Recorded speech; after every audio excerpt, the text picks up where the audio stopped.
Bueno, hola a todo el mundo. Gracias por conectaros en la tarde de hoy o en la mañana de hoy, como decía Carlos, dependiendo de dónde estéis. La verdad es que no hace mucho que hicimos un webinar sobre novedades de Resolve y hoy volvemos a la carga porque hoy queríamos tratar un par de temas que durante mucho tiempo hemos querido, bueno, digamos, atacar porque sois muchos los que preguntáis sobre esto. Y también por ciertas cuestiones que han ido surgiendo. Veréis, el título de hoy, como decía Carlos, es ¿por qué necesitáis un monitor de color profesional? Suena muy obvia la pregunta, suena muy obvia, pero hay ciertas cosas que quizá no conocéis sobre cómo funcionan los monitores. No solo me refiero a los de corrección de color profesional y a los de edición particular, sino a los monitores en general. Y también sobre cómo funcionan los sistemas operativos y las aplicaciones que utilizamos para corrección de fotografía, edición de vídeo, color en vídeo, efectos visuales, etcétera, etcétera. Así que hoy vamos a centrarnos en tres cuestiones. La primera, y es, ¿por qué no debéis hacer corrección de color en la interfaz del programa? Yo hablaré de DaVinci Resolve, evidentemente, pero lo que os voy a contar sobre esto se aplica a Premiere, se aplica a Media Composer, se aplica a Final Cut Pro, se aplica a cualquier aplicación. Y esto es porque hace unos años hubo unas jornadas de coloristas, unas jornadas online, y se hizo un cuestionario con todos los participantes y los amigos de IZO me escribían como sorprendidos porque decían, según el cuestionario, 7 de cada 10 coloristas hacen el color en la interfaz. Y yo me acuerdo que les contesté, ok, lo que realmente quiere decir el cuestionario es que 7 de cada 10 personas que han contestado el cuestionario no son coloristas. Porque un colorista profesional sabe perfectamente que no debe hacer corrección de color en la interfaz. Pero como son 7 de cada 10, vemos que hace falta que lo expliquemos, así que en la primera parte del webinar de hoy voy a explicaros por qué no hay que hacer el color nunca en la interfaz. En la segunda parte hablaremos de qué tiene que tener un monitor para que se considere de corrección de color profesional. ¿Okay? Porque una cosa es que no sea el monitor de la interfaz y otra cosa es que usáis como monitor para hacer color. Y ya la tercera parte, y siguiendo con esta cuestión, nos vamos a centrar hoy en los monitores HDR. ¿Por qué? Porque sé que hay mucha confusión sobre esto, tanto los que estáis mirando en serio o no tan en serio el tema de monitores HDR, sé que hay mucha confusión porque habréis visto una diferencia de precios entre diferentes monitores abismal. Habéis visto monitores HDR a 1.000 euros, a 3.000, a 6.000, a 10.000, a 25.000, a 50.000 y sobre el papel todos son iguales de buenos. Y hay gente que me escribe y me dice, oye, ¿cómo es posible? Bien, pues por supuesto existe una explicación, no solo sobre precios y sobre la tecnología que hay en esas pantallas, sino sobre todo porque consideramos, a los que consideramos monitores de grado 1 o de color crítico, que son los conceptos que utilizamos para decir que es un monitor habilitado y apto para uso profesional. Así que este es el plan de hoy, que como veis no es poca cosa. Y luego, por supuesto, como decía Carlos, pues hablamos y preguntéis lo que queráis. Bien, voy a empezar a compartir pantalla. Voy a compartir Resolve. Aquí lo estáis viendo. Vamos a ver, creo que está cargando. Perfecto. Aquí veis DaVinci Resolve, estoy con mi DaVinci. Vemos el timeline de color, las herramientas, la imagen. Bien. Como decía, 7 de cada 10 personas, si hiciéramos más extensivo ese cuestionario, ese estudio que se hizo, hacen el color aquí, justo aquí. Y bueno, es cierto que esta imagen se ha codificado en 709, que es la norma de trabajo para SDR. Es cierto que en Resolve, salvo que digamos lo contrario, está trabajando en 709, es cierto, y cuando hagamos un render será 709, pero los colores que estáis viendo ahora mismo no son 709. Porque ahora mismo esta imagen de este clip de vídeo, esta playa que veis tan bonita, esos acantilados, etcétera, etcétera, son parte de la interfaz de Resolve. El visor de Resolve es parte de la interfaz de Resolve. Y ocurre que estos colores que estáis viendo no son 709. Ocurre eso. Y eso ocurre no solo en Resolve, sino ocurre en cualquier software. ¿Por qué? ¿Por qué no muestra los colores reales? Al menos una aplicación como Resolve, que es una aplicación profesional para color. Por lo menos esta debería hacerlo bien, ¿no? Veréis, el verdadero motivo por el cual esto no puede ser es por lo que estáis viendo ahora en pantalla. por la norma sRGB. Esta norma rige, por un lado, cómo se deben codificar y generar las imágenes que veis en cualquier monitor de ordenador, sea el escritorio, sea el Word, sea la aplicación de correo, o sea DaVinci, o sea un juego, sea cual sea el contenido. Y al mismo tiempo regula cómo se debe comportar el monitor de ordenador, que aunque la tecnología sea la misma que un televisor, no funciona exactamente de la misma manera. ¿Y qué ocurre? Pues que aunque la norma sRGB tiene elementos similares a 709, como es por ejemplo el gamut, este gamut es igual tanto para sRGB como para 709, ocurre que la función de transferencia, es decir, la relación matemática que define el rango tonal, la relación entre los negros, los grises y los blancos, es diferente. Por tanto, aunque la imagen esté codificada en 709 y la aplicación sea especial para color, el fotograma que veis en la interfaz está generada siguiendo la norma sRGB. Y por tanto, los colores no son creíbles, no son precisos y no son fiables. Supongamos que el sistema tuviese alguna manera de poder mostrar 709 correctamente. Por ejemplo, cosas como el Apple Color Sync, que realmente no cumplen la norma, pero supongamos por un momento que sí la cumplieran. Pues daría lo mismo, porque el monitor se va a seguir comportando según la norma sRGB. Puede que algunos digáis, bueno, pero hay monitores que yo puedo darle un botoncito y que se configuren en 709, como por ejemplo los monitores de ISO, que se pueden configurar en 709. Pues tampoco, porque como digo, toda la pantalla en general sigue trabajando en sRGB. Incluso, en el caso de cierta marca o de ciertas marcas, es incluso peor, porque hay ciertos fabricantes y ciertas marcas de pantallas o ciertas configuraciones en las que incluso se evita trabajar con sRGB. Se evita, por un lado, cumpliendo la relación tonal, que es la que veis en pantalla. Esa curva 0,45 que veis es cómo se codifica la imagen, y esa curva 2,2 es cómo trabaja el monitor. La idea es que ambas curvas se neutralicen para que la relación sea lineal, es decir, para que la respuesta que percibáis sea la que se pretende. Pero como digo, hay ya algunas marcas, algunos fabricantes que están ignorando la norma a tal punto que, aunque respetan estas curvas, ya no usan el gamut sRGB, sino que usan un gamut más amplio llamado P3.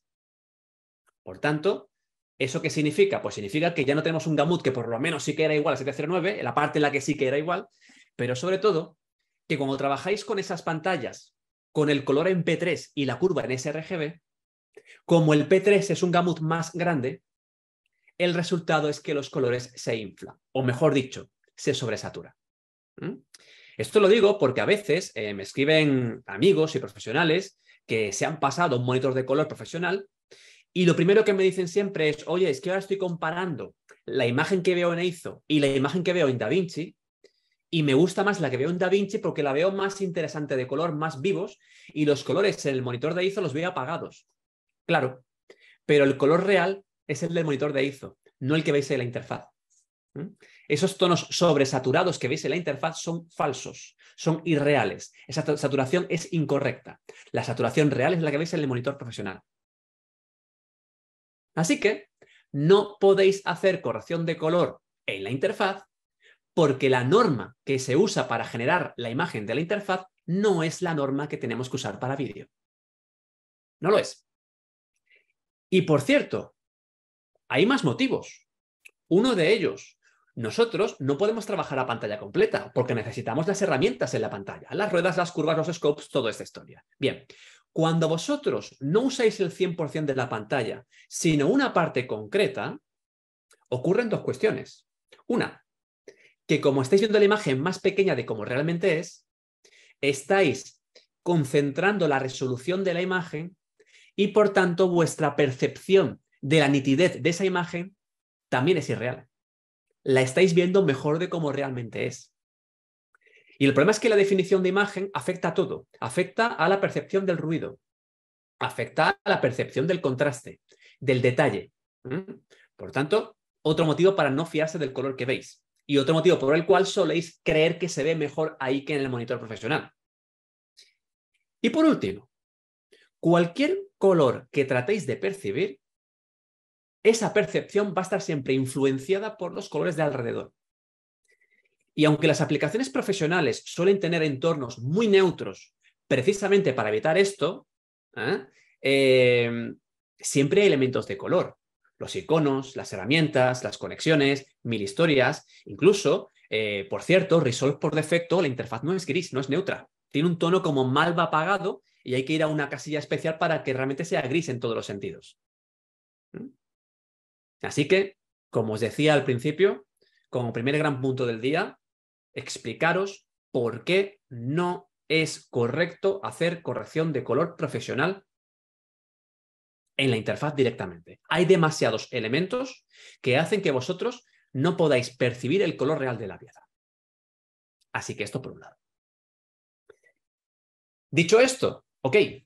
¿Y entonces qué necesitamos? Pues evidentemente un segundo monitor que sí que sea profesional en cuanto a corrección de color. ¿Qué tienen que tener esos monitores para que sean considerados de precisión? Bueno, primero, que cumplan la norma, evidentemente. Es decir, espacio de color 709, curva gamma 2.4, según la ITU, las pantallas, los monitores, tienen que tener esa curva de decodificación, esa curva de gamma para que se muestren los colores correctamente.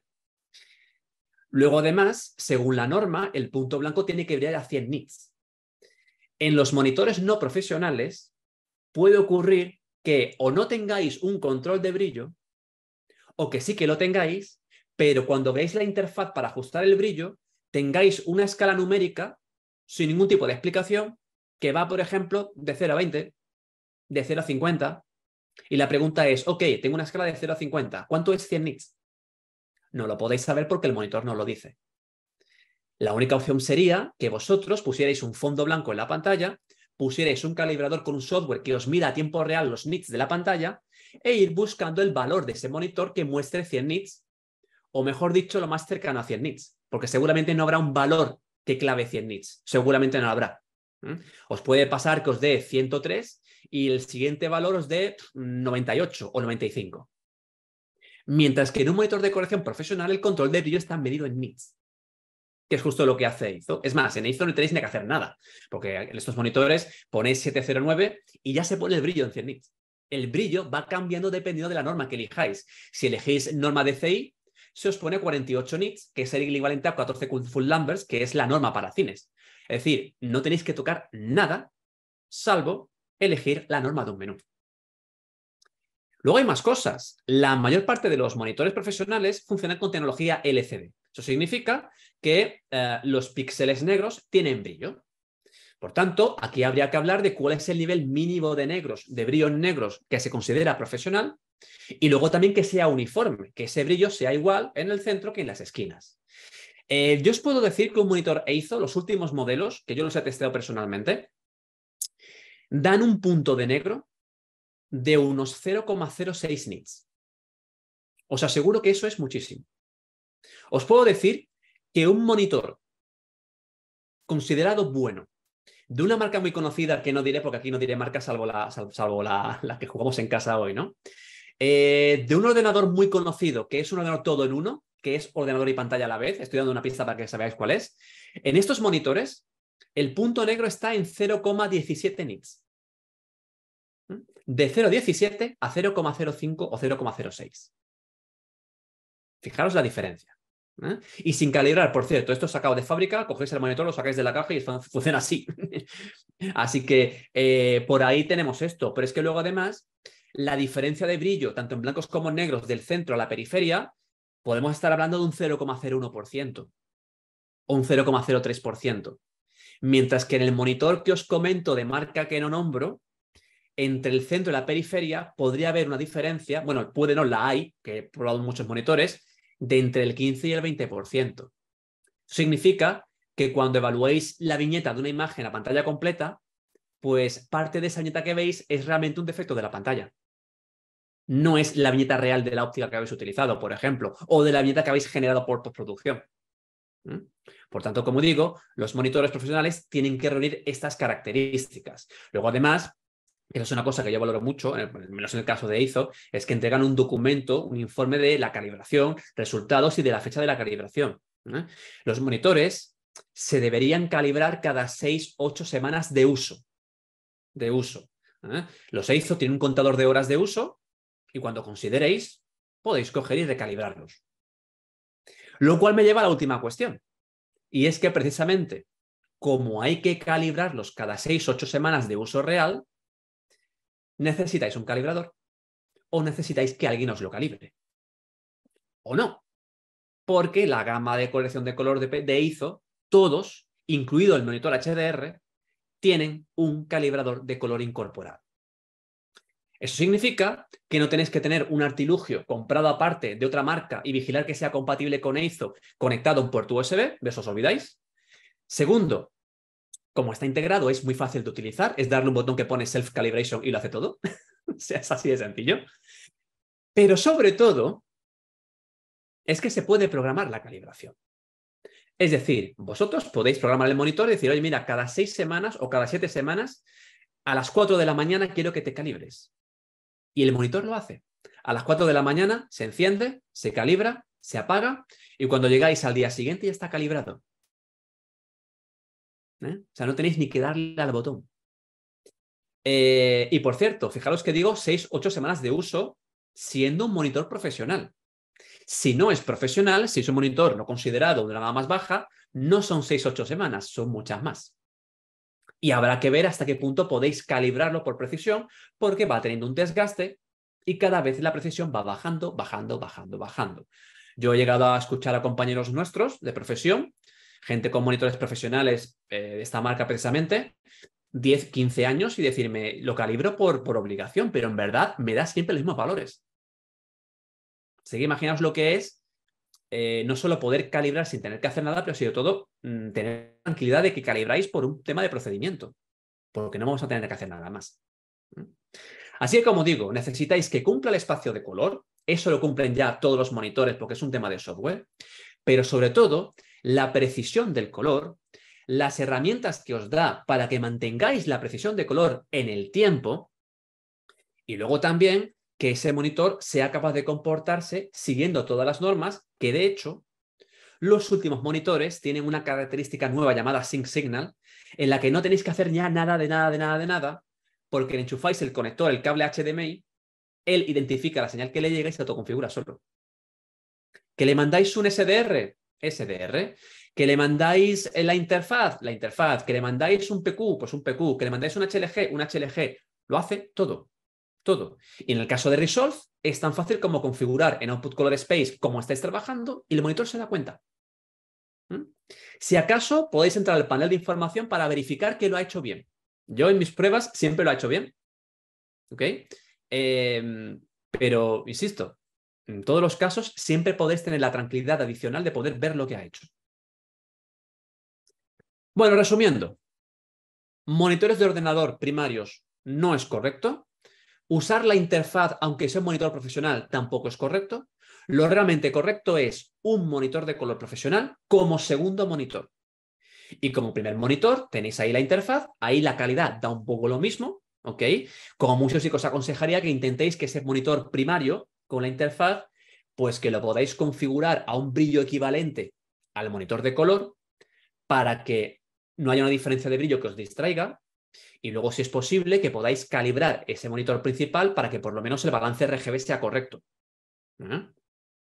Y si no, si eso no es posible y tenéis las dos imágenes, la de la interfaz de DaVinci, la del monitor de color, y por ser diferentes os confunde y os distrae, y por mucho que os autoconvencéis de que la buena es la de ISO, la otra os sigue planteando distracciones o incluso dudas, os voy a dar un truco. Esto lo hablé con una empresa de aquí de Barcelona hace unos meses que me decían que bueno, que los clientes hacían mucho este comentario, que les gustaba más el color que veían en la interfaz. Y les dije, tranquilos que hay una solución para que no os pase esto más. Mirad todos. Os vais a reír, pero es que funciona. Comparto pantalla, muestro Resolve otra vez. Aquí tenéis la interfaz casi por defecto. Y en la estructura de nodos, si hacemos botón derecho, tenemos una opción llamada Toggle Display Mode. Si la usáis, ocurre esto.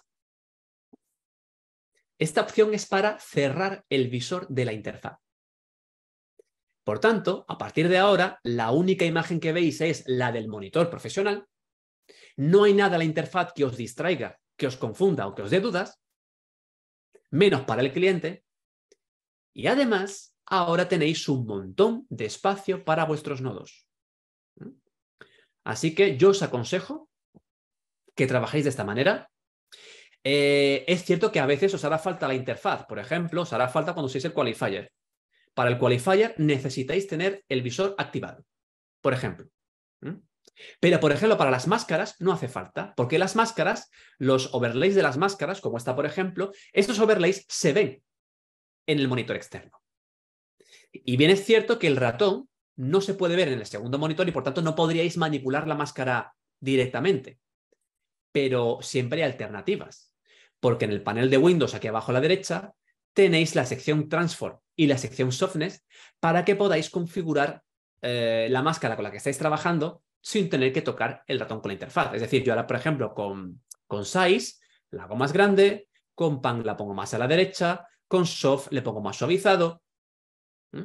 Así que el visor realmente no es imprescindible. Por no hablar de aquellos que os animéis a trabajar color con una mesa, con una controladora de color de Blackmagic, que entre otras muchas cosas os aporta el tener controles dedicados para poder trabajar las máscaras. Así que con esto, incluso este aspecto estaría totalmente solucionado.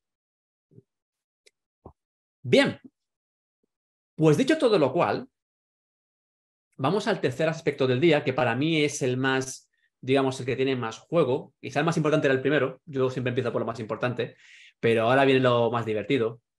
Y es lo que yo os comentaba con los monitores HDR. Oye, qué lío que hay monitores con unas gamas de precio muy alejadas entre sí. No parece haber una explicación de por qué. Leemos las especificaciones y no nos aclaramos en nada. Bueno, pues para eso estoy yo. Yo me he dedicado este tiempo a hacer una comparativa de un montón de monitores, a investigar al detalle las especificaciones y además he generado una tabla para que podáis ver todo esto. Voy a compartir pantalla de nuevo. Y quiero que observéis la tabla que tenéis ahora en pantalla. Voy a explicaros un poquito todo lo que hay aquí. Quiero que os fijéis primero en la última columna. Fijaros que la última columna pone ITU. ITU es la International Telecommunication Union, la Unión Internacional de Telecomunicaciones. Es el organismo que regula las normas de emisión, difusión, etcétera, en vídeo y cine. Y fijaros que aquí tenemos tres valores en esta columna. Tenemos un brillo donde pone 1000, tenemos un nivel de negros donde pone 0,005 y tenemos un ratio de contraste que pone 200.001.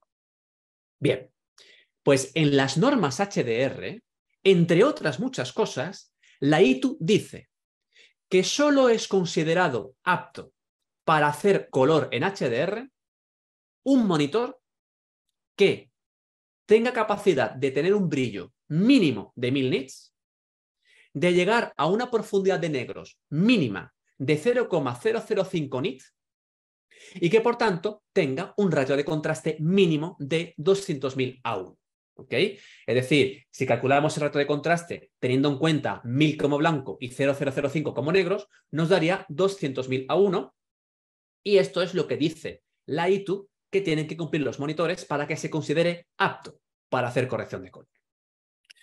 Bueno, pues vamos a enfrentar estos valores con diferentes situaciones que hay en el mercado. Fijaros que aquí, en estas columnas, tampoco he puesto marcas, salvo en el caso de la penúltima columna, donde podéis leer todos AIZO Prominence, que es el monitor de corrección de color profesional HDR de AIZO. Aquí sí que tenéis los valores. Y en las otras 4 columnas, fijaros lo que he puesto. He puesto monitor set, he puesto en 2 casos monitor PC, y en el cuarto he puesto TV. Porque resulta que hay gente, hay profesionales que están haciendo corrección de color con televisores. Y ahora voy a explicaros, entre otras cosas, por qué no hay que hacerlo. Bueno, y luego cada fila es un valor del monitor. Así que empiezo a explicaros qué es lo que está ocurriendo aquí. Y comienzo con el televisor, porque es lo más económico, es lo que la gente va. Mirad, Fijaros que en el caso del televisor he puesto en panel OLED. Existen diferentes tecnologías de paneles y en esta tabla yo os he puesto 3 tecnologías. En una veréis que pone LED Fold, en otras, en el caso del televisor, veréis que pone OLED y en el caso de la Prominence veréis que pone Dual Panel LCD. Bueno, ¿qué significa toda esta historia? Como digo, existen diferentes tecnologías sobre pantallas. Y en el caso de las pantallas LED, las pantallas LCD, ocurre lo siguiente.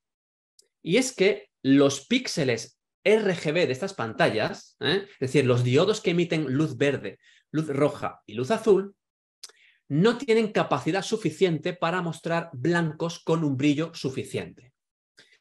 Y eso es porque tenéis que recordar que la luz, en el fondo, es una emisión electromagnética que se mide por ondas. Y esas ondas tienen una longitud. Entonces, ¿qué ocurre?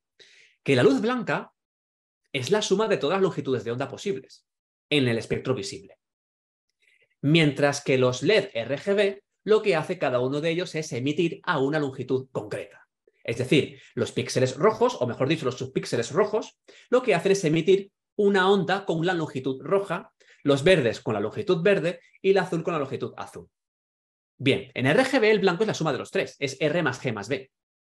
Pero desde el punto de vista analógico, la suma de la longitud de onda roja más verde más azul no da como resultado blanco, porque el blanco no son solo 3 longitudes de onda, es la suma de todas.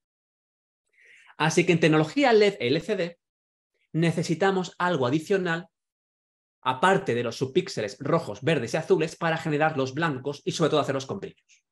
Bien, pues tengo dentro de LED, existen 3 variables, que son las 3 que veis en pantalla. Full Array, Edge y Direct. La tecnología Edge, que es la más económica, es la más barata, lo que hace es poner brillo, poner, digamos, iluminación blanca en los bordes de la pantalla, en el marco. Básicamente, en los marcos ponemos unas bombillitas blancas que iluminan toda la superficie del panel. El problema de esto es que esos blancos son muy poco uniformes, porque lógicamente, si la fuente de luz está en los bordes, la zona cercana al borde, es decir, la periferia de la pantalla, no va a brillar igual que el centro. Cuanto más al centro, menos brilla. Y eso es la tecnología Edge. Luego tenemos, precisamente para solucionar esto, la tecnología Direct, que básicamente lo que hace es que estas luces LED blancas no estarán en los bordes, sino que estarán dentro del propio panel y concretamente estarán detrás de la capa RGB. El tema es, ok, ya no están en los bordes, ahora están en la pantalla, distribuidos por las pantallas, pero la pregunta es, ¿cuántas ponemos? Pues aquí está el tema. Dependiendo de la gama del monitor y de lo que gastéis y del precio, habrá más o menos bombillitas LED, por así decir, en esa capa. Cuanto más haya, mejor, más brillo. Cuanto menos haya, peor, menos brillo y peor uniformidad. De modo que a nivel profesional, esta capa de iluminación suele ser Full Array, que no es ni más ni menos que la cantidad de iluminación elevada al máximo. Es decir, miles y miles y miles de lucecitas blancas en la pantalla. Ahora bien, la tecnología Full Array tiene 2 puntos débiles. El primero, que por muchas luces LED blancas que os pongan, nunca será la misma cantidad que píxeles RGB que la pantalla. Y segundo, que hay que valorar cómo es el control de estas luces. Es decir, ¿la pantalla tiene capacidad de encender o apagar cada luz por separado? Pues la respuesta es no. Los paneles Full Array se dividen en zonas. Y el monitor va a tener capacidad de controlar cada zona por separado, pero dentro de cada zona sigue habiendo cientos de bombillitas que van a sonar todas igual, van a funcionar todas igual. Entonces, claro, cuantas más zonas haya, mejor. Pero por muchas zonas que haya, nunca va a tener precisión total. Así que, si vuelvo a la tabla, ahora podéis entender cuando en esta tabla leéis LED Fold 512, LED Fold 1152 y LED Fold 576. Estáis leyendo la cantidad de grupos de luces blancas, cuántos grupos, en cuántas zonas se divide el panel blanco. Cuantas más, mejor, evidentemente. Pero ya os digo que siguen siendo pocas para lo que realmente necesitamos si queréis conseguir un nivel de negros de 0,005 a nivel general. Esto es una cuestión que ya define el precio de la pantalla. Bien, pues resulta que en los paneles OLED esto no es problema, porque cada píxel OLED tiene su propio píxel blanco. Las pantallas OLED no son RGB, sino que son WRGB, blanco, rojo, verde, azul. Por tanto, si tenéis una pantalla Ultra HD, que son 8.300.000 píxeles, vais a tener 8.300.000 píxeles y luces blancas, rojas, verdes y azules. Y cada una es independiente en su control. Cada una de ellas. Por tanto, cuando nosotros vemos negro en la pantalla OLED, tenemos un negro lo más real posible en tanto en cuanto la pantalla o esa parte de la pantalla está apagada. No es que emita un código negro RGB 000, no, es que esa parte de la pantalla directa está apagada. Está totalmente apagada, por tanto es un negro equivalente a tener la pantalla apagada, imaginaros. Bien, pues esto se traduce en el contraste y en el brillo, porque gracias a esto los paneles LED van a tener mucho brillo, pero los OLED, precisamente por tener bombillitas muy pequeñitas, tienen el siguiente problema. Fijaros que en la tabla yo he puesto dos filas de brillo. Una que pone brillo 100%, pero otra que pone brillo pico. Cuidado con esto, porque los fabricantes suelen engañar un poco en ese sentido, porque lo que hacen es no distinguir entre los dos conceptos. Es diferente. Cuando hablamos de brillo 100%, nos referimos a poner una imagen totalmente blanca en toda la pantalla y que en cualquier zona de la pantalla brille a esa cantidad. Mientras que el brillo pico se refiere al brillo momentáneo que puede conseguir la pantalla en condiciones concretas. Por ejemplo, que ese objeto tenga un tamaño X, que no supere un 10% del tamaño total de la pantalla, que esté en el centro o que no lo esté, que no dure más de X segundos. Es decir, algo momentáneo, pero no permanente. Y esto es lo que ocurre con las pantallas OLED. Fijaros los valores que tenéis en pantalla. Hablo de un monitor OLED, 55 pulgadas, el precio lo leéis en pantalla, y fijaros que en brillo pico no llega a 1000. El brillo pico son unos 830 nits, está por debajo de los 1000 que pide la ITU. Pero es que si os vais al brillo 100%, que es el que realmente se tiene que medir, alucinad con el número que estáis leyendo. 159 nits. Los televisores OLED en modo HDR, con un blanco puro a pantalla completa, no es que no lleguen a 1000, es que se quedan lejísimos. Es que apenas superan el blanco de SDR. Por tanto, los monitores, los televisores OLED, no son aptos para hacer HDR. En absoluto. Y por eso son tan baratos en comparación al resto. Porque no llegan de ninguna de las maneras. No llegan. Lo que tienen buenos son los negros. Tiene un nivel de negros que es cero. Cero pelado. Pero en cuanto a los blancos, pasa exactamente lo que estáis viendo ahora mismo. Así que ya descartamos una opción que es hacer HDR con televisores. Bueno. Y a la izquierda, como veis, la primera columna he puesto monitor set. Es un modelo de monitor que según el fabricante pues está pensado para usarlo en el set de grabación y después en postproducción. Y de hecho era sorprendente porque resulta que según el fabricante tiene un brillo 100% de 1000 nits, perfecto, cumple la norma, tiene un nivel de negros de 0,002, es decir, por debajo del mínimo que pide la norma, es decir, perfecto, y resulta que son 24 pulgadas y son 3.999 euros. Y claro, uno lo ve y dice, pues joder, pues esto es fantástico, ¿cómo lo han hecho, no? ¿Qué ha pasado para que lo consigan? Bueno, pues el tema es que si os fijáis, donde he puesto brillo 100% en el monitor set, que he puesto 1000, hay un asterisco. Y en esta columna, si os veis abajo del todo para buscar lo que significa el asterisco, estáis leyendo up to 25 grados. Es decir, este monitor tiene ese precio porque resulta que solo es capaz de llegar a 1000 nits siempre y cuando el monitor tenga una temperatura inferior o igual a 25 grados. Todos vosotros que estamos en España o en países de Latinoamérica, que son países cálidos, decidme cómo conseguimos una temperatura constante trabajando en HDR con la pantalla encendida una jornada de 8 o 10 horas a 25 grados. Difícil, ¿verdad? Seguramente en Finlandia lo pueden conseguir, pero en España, en México, Colombia, Chile, etcétera, yo lo veo muy complicado. ¿No os parece? Yo ahora mismo, según mi reloj, la temperatura donde yo estoy ahora mismo son 23 grados. 23 grados fuera, en la calle. Aquí dentro serán más. Tengo el ordenador encendido, tengo unos focos, etcétera, etcétera. Por tanto, esta es la cuestión. Uno de los motivos por los cuales los monitores profesionales tienen los precios que tienen, aquí veis el precio orientativo de la Prominence, es porque un brillo constante de 1000 nits provoca que el monitor se calienta mucho. Y esas temperaturas pueden afectar a la precisión del monitor y a su vida útil. Por tanto, estos monitores de grado 1 HDR suelen tener ventilación y refrigeración interna, como un ordenador. Y tiene que estar regulado, y tiene que haber unos componentes y una disipación, 1000 historias, y eso va en el precio. Eso va en el precio. ¿Ok?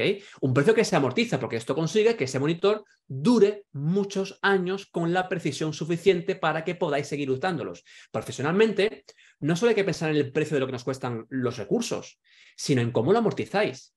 Si adquirís un recurso de hardware o de software, me es igual, con un precio X, pero lo podéis usar durante 20 años, se amortiza. Esto es una cosa que la gente piensa poco, pero hay que pensarlo también. Por eso, cuando compramos hardware, vamos a hardware de altas prestaciones, porque aunque nos cueste más dinero y sea un mayor esfuerzo la inversión, luego dura más años la máquina antes de que se quede obsoleta, ¿verdad? Pues aquí pasa exactamente igual. Igual. Y ya para ir acabando, fijaros en los dos monitores de PC que he puesto, son dos marcas diferentes. Los dos llegan a 1000 nits en brillo 100%, bien, no pasa como en los LED que nos están engañando, aquí tenemos 1000 nits reales, son 1000 nits reales que no están condicionadas por la temperatura porque son monitores bien diseñados en cuanto a refrigeración, pero fijaros en el nivel de negros. El primero tiene un valor de 0,1, cuando según la ITU el mínimo tiene que ser 0,005. Y si hacéis memoria, yo os he comentado que los últimos monitores de Eizo tienen un negro de entre 0,05 y 0,06. Me refiero a los que no son HDR, a los que son SDR. Es decir, un monitor Eizo SDR tiene un mejor nivel de negros que este monitor HDR que veis en la gráfica, en la tabla. Entonces, claro, este monitor no vale 25.000 euros, vale 5.500. Y diréis, joder, es que son 5 veces menos. Claro, porque no cumple la norma. Porque al tener tecnología LED Fall, no consigue un nivel de negros, que es el que exige la ITU, se queda en 0,1 y el ratio de contraste es 10.001. Y dicho esto, por cierto, otro engaño de los fabricantes. Fijaros que en esta tabla yo os he puesto dos conceptos de contraste. El contraste típico y el contraste dinámico. Cuando entréis a cualquier página web de cualquier fabricante y leáis especificaciones, en todos pone contraste 1.000.000 a 1. En todos. Y diréis, ostras, si la ITU pide mínimo 200.000 y este me da 1.000.000, esto es maravilloso. Pues no, porque ese contraste de 1.000.000 a 1 no es típico, es dinámico. ¿Y cuál es la diferencia? Pues mirad, el contraste no es ni más ni menos que la diferencia que hay entre el píxel más brillante y el píxel más oscuro que tenéis a la vez en la pantalla. Eso es el contraste típico. Yo tengo aquí un píxel blanco, yo tengo aquí un píxel negro y los comparo. ¿Vale? El contraste dinámico lo que hace es que sacrifica esto, se olvida de esta historia y dice, mira, yo puedo subir el brillo de la pantalla para darte blancos más brillantes o puedo bajar el brillo de la pantalla para darte negros más profundos. Es decir, si mi ratio de contraste es este, fijaros en mis manos, lo que hace ese monitor es hacer esto cuando queréis blancos más brillantes y hace esto cuando queréis negros más oscuros. Pero no podéis tener esto nunca. Por eso se le llama dinámico, porque va cambiando. ¿Vale? Por tanto, esto es una trampa del monitor, ¿ok? El contraste no es real y además Nosotros, a nivel profesional, tenemos que trabajar con un nivel de brillo concreto y fijo. Si hacemos esto, el nivel de brillo está cambiando, los tonos medios también. Por tanto, nunca hay que fijarse en el contraste dinámico, sino en el contraste típico, que es el real. Y si pongo la tabla de nuevo, veréis que sí, todos tienen 1.000.000 a 1 en dinámico, pero en típico solo hay 2 modelos que superan o igualan el 200.000 a 1 que marca la ITU, que son la Prominence y la OLED. La OLED, como el contraste, como el negro es real, el contraste es el que tú quieras. ¿Vale? Ahí sí. Pero en el resto, fijaros lo que tenemos. 10.000 a 1 en el caso del monitor PC1 y 24.750 a 1, mejor, pero no insuficiente igualmente, para el segundo monitor. Por eso valen menos, porque realmente no ofrecen un contraste real HDR. Es por esto. El segundo monitor pues tiene un nivel de negros más interesante, llega a 0,04. Muy bien, comparado con el otro, pero se sigue quedando muy lejos de lo que marca la ITU. Y encima subiendo el precio, porque fijaros que ahí he puesto 2 precios ahí abajo. Eso es porque este monitor se vende sin peana encima. El monitor se vende sin peana y luego aparte tenéis que comprar la peana para ponerlo sobre la mesa. Puede incluso que diciendo esto estéis entendiendo qué monitor es, pero yo aquí no voy a decir nada porque no es el lugar. Bien, pues a partir de aquí, ¿qué tecnología tiene el monitor de Eizo para que sí que pueda ofrecer un contraste típico de 1.000.000 a 1 y el precio que tiene? Pues fijaros en los datos. Tenemos un brillo real 100% de 1000 nits, primer punto, y fijaros en el nivel de negros. 0,001. Inferior a lo que marca la ITU, inferior al monitor de set que tenemos en la primera columna. Y esto nos da un contraste típico de 1.000.000 a 1. Real. ¿Cómo lo hace? Veréis que pone ahí Dual Panel LCD. Pues os cuento lo que hace. Mira, voy a repasar un poco todo este estudio de los paneles. Hemos hablado de los LED por un lado, Edge en los bordes, Direct en el panel, Full Array, mucha más cantidad de luz en el panel y además control independiente por zonas. Y en el caso del OLED, lo que os contaba, en la tecnología LED la iluminación está por detrás del RGB y de hecho el RGB ya filtra e impide que salga parte de la luz. En el caso del OLED es un píxel propio. Esto es LED contra OLED. En el caso del Dual Layer LCD vais a tener lo que veis a la izquierda, pero además del filtro de color, del cristal líquido y del backlight, vais a tener un segundo panel LCD, igual que el filtro de color, pero en lugar de ser un segundo panel RGB, es un panel en el que el píxel, el filtro, es opaco o transparente. Es decir, esa segunda capa, a nivel de píxel, actúa como el obturador de una cámara. Se activa o desactiva. Y por tanto, la regulación del brillo que percibís en el monitor no es el de la iluminación que sube o baja en voltaje brillo, sino que ese panel emite siempre a 1000 nits de brillo y es esa segunda capa LCD la que deja pasar o no la luz más o menos. Es eso, como el obturador de una cámara. ¿Y qué ocurre? Que como esta capa intermedia es LCD, tiene la misma cantidad de valores que la resolución de la pantalla. Es decir, este panel tiene 8.300.000 elementos LCD para filtrar la luz. Por tanto, aunque la tecnología es array de pantalla en LED, no funciona por zonas, sino que funciona a nivel de píxel igual que un OLED.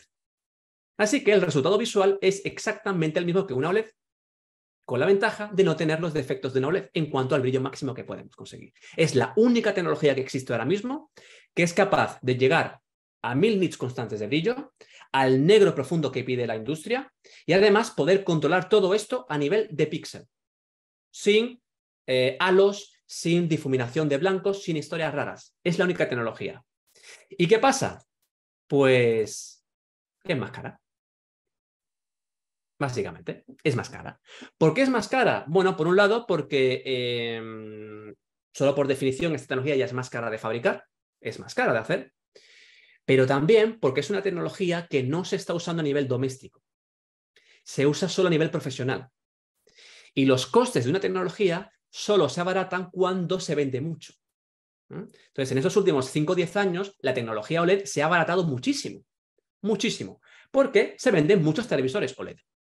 Pero como no existen televisores dual panel LCD, solo ciertos monitores profesionales, que se venden poco porque son para usos muy concretos, el precio queda ahí.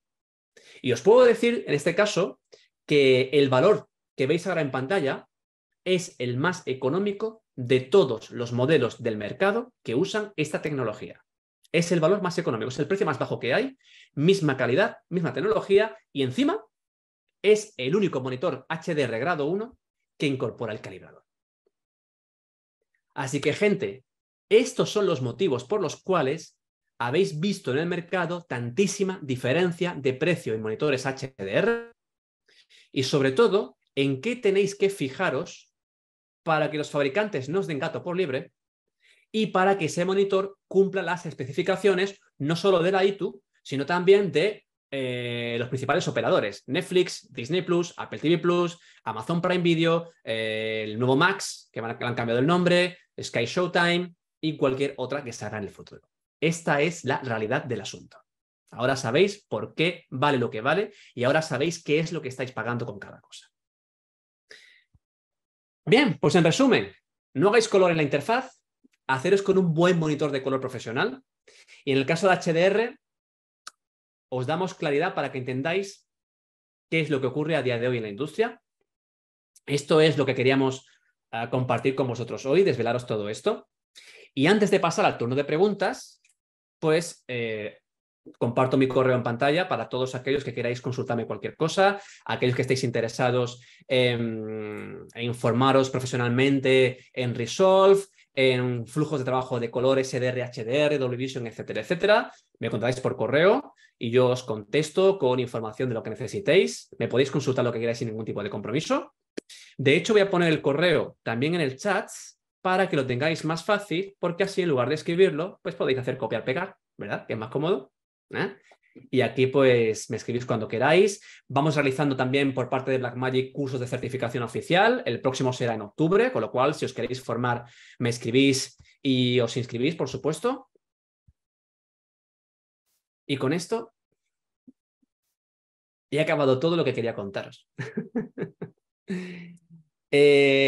Carlos, ¿qué tal por ahí? Muy bien, gracias, Antonio. Ha sido una muy buena charla. Vale, pues vamos a pasar al turno de preguntas. Todo lo que tengáis de cualquier Sí, duda, sí. sois libres de preguntar. También tenemos una cosa por aquí. Bueno, tenemos un poco de todo. Fíjate, en el campo de preguntas y respuestas, primero tenemos a Mauricio que nos da las gracias por compartir esto. Digo, a vosotros por conectaros, por supuesto.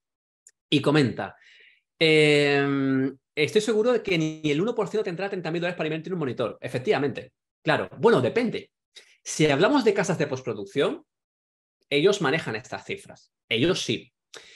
El tema está en los freelance, ¿verdad? Los freelance que no tenemos demasiada opción. Carlos, no sé si tú recuerdas si teníais un tema de renting para este monitor. ¿Sabes algo de esto? Correcto, sí. Hay una opción de renting de este monitor y es una opción que se puede Sí, coger sin problema. exacto.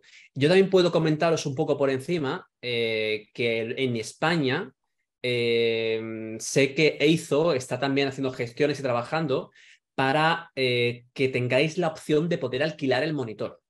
Bien a través de un reseller autorizado, bien a través de ellos directamente. Esto aún no se ha concretado, al menos hasta donde yo sé, pero la idea es que también tengáis esa opción, porque muchas veces a lo mejor os va a hacer falta el monitor 3 días. Entonces, claro, ni el renting os sale rentable. Que podáis hacer un alquiler por días para probar el monitor, para un trabajo en concreto, para un proyecto, y que así por lo menos ya podáis ofrecerlo a clientes. Y quién sabe si gracias a eso vais aumentando vuestra demanda y oferta de trabajo en HDR, que haga que en un tiempo medio ya podáis iros a la opción del renting o a la opción de la compra. Es su primer paso para poder empezar a ofrecer HDR a vuestros clientes. Entonces, a ver si en un futuro, pues Ana y los compis, Carlos, nos pueden decir algo, ¿vale? Y eso es una cosa que está por ahí.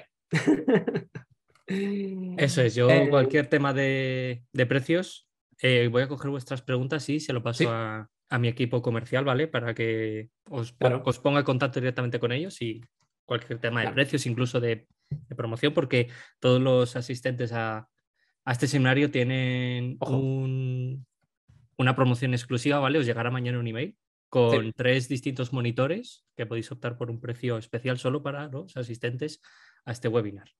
correcto. Exacto. O sea que ya solo por atender aquí al webinar, ya vais a tener una opción, una alternativa, una ayuda en ese sentido. Con lo cual, pues mañana, pues, el que esté interesado, pues que se mire el mail, ¿no? Bueno, a ver, que hay más preguntas. José Ramírez pregunta: ¿los monitores 39X incluyen tecnología Dual LCD? No, no incluyen tecnología Dual LCD porque no lo necesitan. Estos monitores no son HDR, son SDR. La norma es diferente y los requisitos de brillo, de negros y de contraste son totalmente diferentes. Al punto que con la tecnología actual LCD, cuando es de calidad, sí se puede cumplir esa norma. Por tanto, estos monitores no necesitan esta tecnología y además esto es una ventaja porque eso significa que se pueden ofrecer a un precio que sea muy interesante para todos vosotros. Yo os puedo decir que yo, por lo que he comparado en el campo, en mercados, marcas y demás, lo que es precio, Eizo es lo mejor que hay.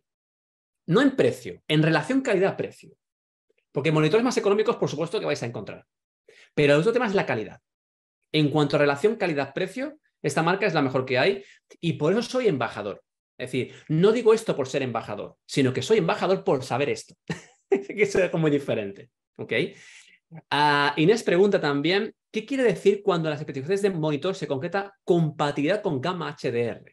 Pues lo que quiere decir es que ese monitor es capaz de configurarse con las funciones de transferencia que se usan para HDR, que son dos: la función PQ y la función HLG. Hay que decir que el concepto gamma HDR es incorrecto. Realmente es incorrecto. Lo correcto es decir función de transferencia HDR. Yo imagino que las marcas usan la palabra gamma porque saben que es lo que la gente entiende. Pero en realidad está mal entendido. Solo en SDR se puede hablar de curvas de gamma. Solo en SDR. Pero en HDR no sería del todo correcto. Sé que soy un poco puntilloso, pero ya sabéis que yo soy muy riguroso y hay que decir las cosas bien. Bueno, esto es lo que tenemos en preguntas y respuestas, pero algo me dice que en el chat habrá más, ¿verdad, Carlos? Eso es, sí. Hay unas A ver, cuantas. por ahí, mira, vamos a ver, voy a tirar por arriba, bueno, aquí tengo los saludos. José Ramírez pregunta aquí lo mismo en el chat, ok. Y Uriol Coy, Uriol, buena tarde, que es alumno mío y es colega, pregunta, ¿los más baratos profesionales dónde se sitúan? Carlos, el 2700S, que es el más económico, ¿sabes en cuánto está el precio ahora mismo? Pues te lo digo en un momento. Vale, vale. No sé si quieres decir el precio nominal o el precio con la oferta de asistencia. Ya cosa vuestra. Pero a Vale. ver qué dice. Yo veo que está en torno a los 1.500, pero con la oferta seguramente se reduzca más. No sé exactamente en qué porcentaje, pero ronda ese precio los 1.500. Masiva parte, ¿verdad? Eso es. Exacto. ¿Vale? Ya os digo yo que ese monitor con esas prestaciones, esa calidad, el calibrador incorporado y luego dos cosas que no estás comentando, Carlos, con tu permiso las voy a comentar yo, y es que en España por lo menos vais a tener 5 años de garantía de fabricante. Eso es, los 5 años de garantía. Muy 5 importante, años de sí, sí, sí, garantía, sí. muy importante. Y siempre que lo compréis a un distribuidor autorizado de ISO, en el caso raro, tengo que decir raro, lo digo en serio, de que tuvieseis una avería, ISO os puede proporcionar un monitor de reemplazo mientras se repara el vuestro. Eso es, así que en ningún momento os quedáis sin ningún monitor para trabajar. ¿Vale? Claro, cuando miramos un producto, no hablo de monitores, hablo en general que miramos especificaciones. Pero ojo, ese monitor, ese producto, ese ordenador, ese lo que sea, va a estar con nosotros muchos años. Yo antes hablaba de la amortización, ahora hablo de la postventa. La postventa va en el precio. El postventa va en el precio. Tener 5 años de tranquilidad, pues, ¿qué quieres diga? Son 5 años, ¿eh? En Europa, por garantía, las garantías son 3 años, pero es que os dan 5. Así que poco más que decir. Mauricio dice, yo tengo el 2300S, ¿me sirve de algo? ¿De algo en cuanto a qué? Mauricio, si puedes detallar un poco más, porque hay muchos albos en nuestro mundo.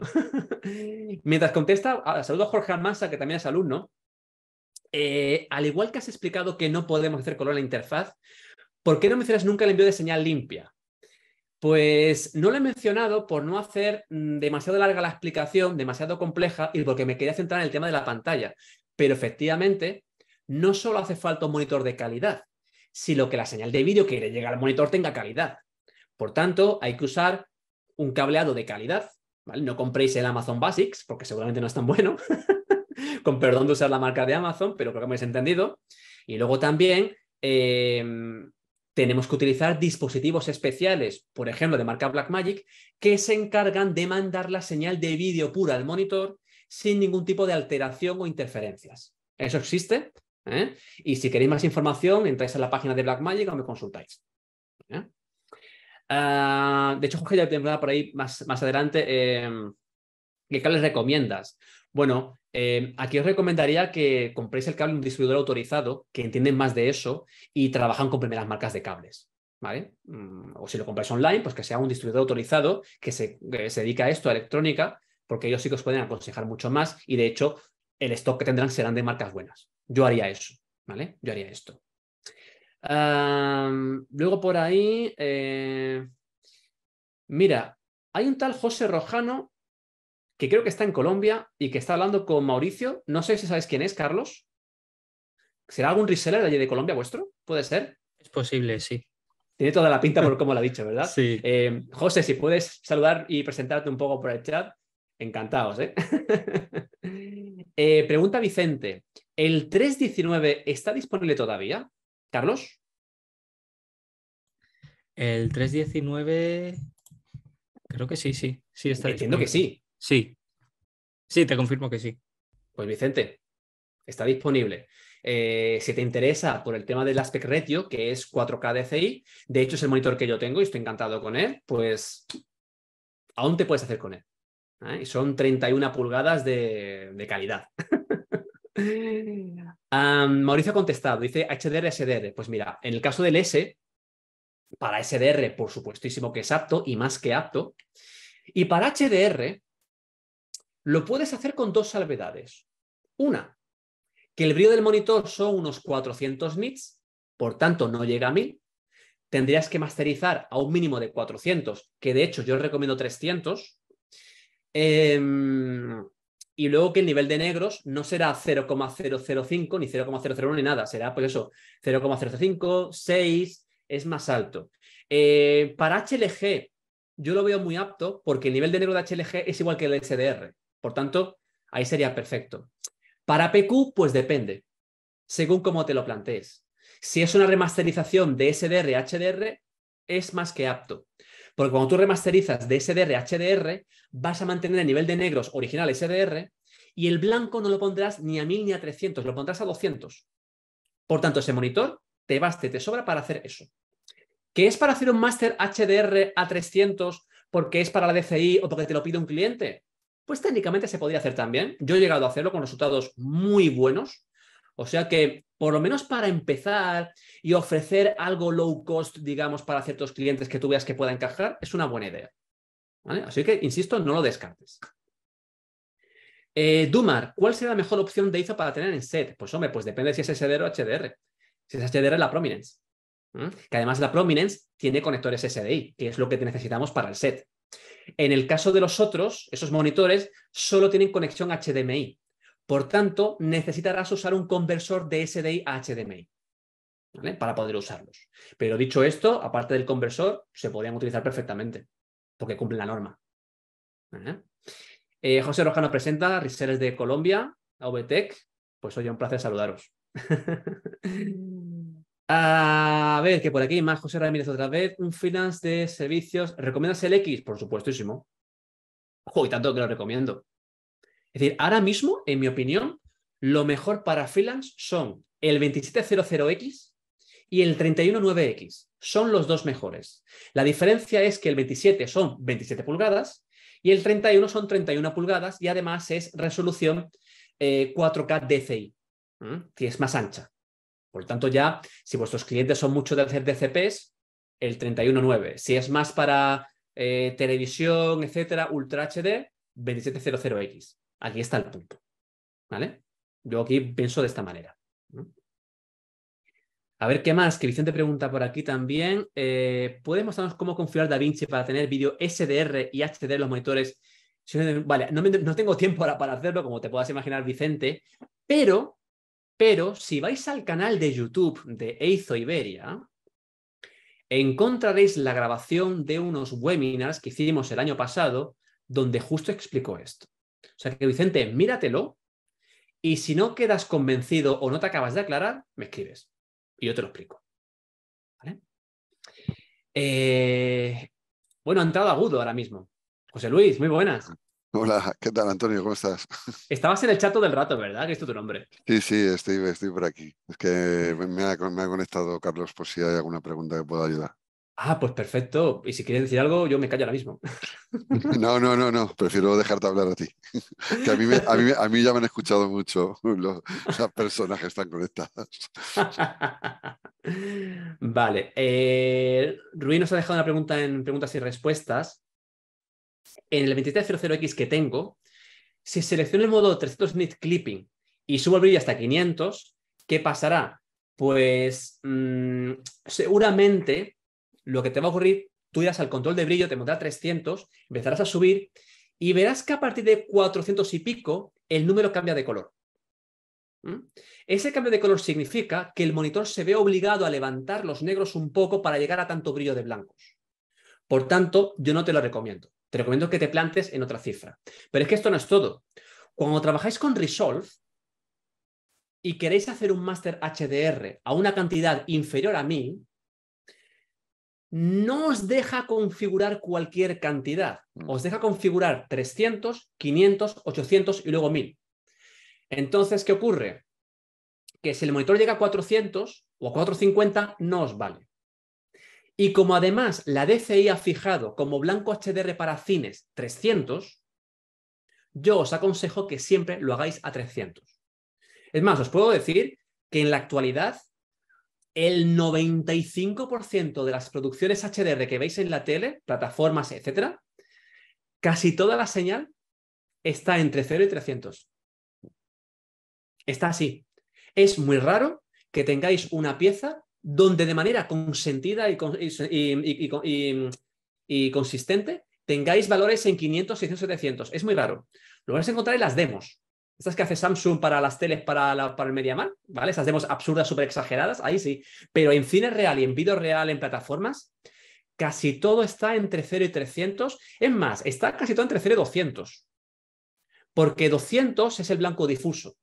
Es decir, tenemos, por ejemplo, os digo, 0 es el negro, 26 sería el gris medio, en 100 tendríais la piel media, el cielo, etcétera, etcétera. En 200 los blancos difusos, por ejemplo, pues, ¿qué digo yo? Un blanco difuso como esto, ¿vale? Estos auriculares, esta cajita, una hoja de papel blanca, etcétera. Y de 200 para arriba tenemos los blancos directos. Fuentes de luz, zonas quemadas por la exposición de la cámara, blancos especulares, este tipo de cosas. Lo que hace el HDR es que podéis elegir esto. Es decir, en SDR el blanco especular es 100% siempre. Y podéis tener 3 bombillas, una chapa rebotando una luz y los 4 objetos brillan igual, cuando no tiene ningún sentido realísticamente que se brillen igual. En HDR podéis hacer que esta bombilla brille a 300, esta a 400, este reflejo a 600. Eso es el HDR. Pero ya os digo que a día de hoy casi todo se está haciendo a 300, 0200, 0300. ¿Vale? Así que tiene posibilidades. No sé si José Luis quiere decir algo, que le veo ahí con el marco puesto. No, ¿sabes qué pasa? Que debo tener puesto el micro que Vale. me activa por... Y claro, en cuanto toca, pero vamos, ya aprovechando, sí quería decir una cosa, que en el tema del precio del CG2700S que habéis comentado antes, Sí. Depende un poco al país que vaya dirigido, porque Claro. Aquí tenemos personas de casi de todo el mundo, podemos decir hoy, ¿no? Entonces, claro, Sí. dependiendo de su país y de los impuestos que que se cargan al nacionalizar el equipo, pues los precios son diferentes. Entonces, sí que quien esté interesado, pues que nos pida precio, ya viendo a qué país va, pues le damos un precio lo más homologado posible y además le pondríamos en contacto con un distribuidor en la zona. Es Sí, por eso, porque ahí sí que hay bastante variación, claro. Entonces, bueno, pues solo quería decir sí, eso y sí, sí, sí, que se ponga en sí. contacto con nosotros. Sí, creo igualmente que le habrán pillado a los compis, porque además lo hemos hecho en euros, entonces imagino que los amigos de Sudamérica habrán Sí, pensado, bueno, pues precio España, como es lógico, claro, aquí en pero España suele igualmente al reseller. rondar, pues incluyendo impuestos, pues a lo mejor ronda los 2.000 euros aproximadamente. Sí, Pero claro, con el impuesto de España. En otro sitio a lo claro, mejor es que hay que verlo. El país es muy cambia mucho, variable, exactamente. es muy variable, además de verdad. Sí, señor. Yo más o menos que este tema le tengo un poquito, al final estoy mucho tiempo con los distribuidores de toda la zona latinoamericana y no es lo mismo Mm, vender un equipo en México que venderlo en Perú, que venderlo en Colombia, cambia sí, bastante. ya ves, desde luego, desde luego. Poco Qué más, bien. solo eso. Por aquí comentan alguna cosa más, a ver qué dice.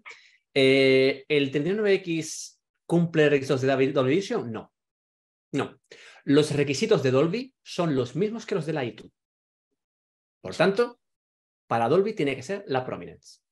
¿Mm? La Prominence cumple. Lo cumple de sobra, de hecho. ¿Mm? Eh, Y luego por aquí José te deja un comentario, a ver que lo lea con calma. Es importante aclarar que este no es el único monitor con el que Izo recomienda trabajar. Hay otras gamas que igualmente nos colocan en buen lugar, pero obviamente estamos en este momento mostrando la joya de la corona. Sí, pero no solo la joya de la corona, es lo que os comentaba antes, es la relación calidad-precio. Es decir, hay monitores que son más caros y en precisión de color, pues son iguales. Y luego además, pues no incluyen el calibrador incorporado. Yo os puedo comentar que una licencia de Calman o de Lightspace, que son los softwares más usados para hacer calibración, pues de 1.000 euros no bajan. El software, luego la sonda. Entonces, claro, si el calibrador lleva incorporado en la pantalla, pues mejor que mejor. Y por cierto, una cosa que comentamos poco, y esto lo digo, y es que pensando en trabajo en remoto, Eizo os ofrece un servicio que no recuerdo el nombre, no sé si se llama Navigator Quick Se llama Match. Color Navigator Network. Exacto, muchas gracias, sabes a lo que voy. Podéis conectar los monitores en red para igualarlos. Y que el monitor que está en Colombia se vea igual que el Eizo que está en Barcelona. ¿Ves? Ya está. Es que eso ya es fantástico en el mundo actual. ¿Mm? Bueno, ¿alguien más quiere preguntar alguna cosa? ¿Quiere comentar algo? Yo me pongo aquí a saludar y a mencionar nombres, porque veo mucha gente que además pues son alumnos míos. A ver por aquí, bueno, está Celina, que ha saludado bueno, cuando ha entrado. Está Inés Duró, está Javier Rodríguez, está por aquí, he visto, ¿dónde estás? Que no veo, bueno, Uriol, que le saludo también. Está por aquí abajo Vicente. Bueno, pues y nombres que me suenan porque suelen conectarse siempre a los webinars. Así que gracias por conectaros. Y lo dicho, no sé si queréis preguntar alguna cosa más, comentar alguna cosa más, o vosotros, los compis de Izo, si queréis decir más cosas sobre algo de esto.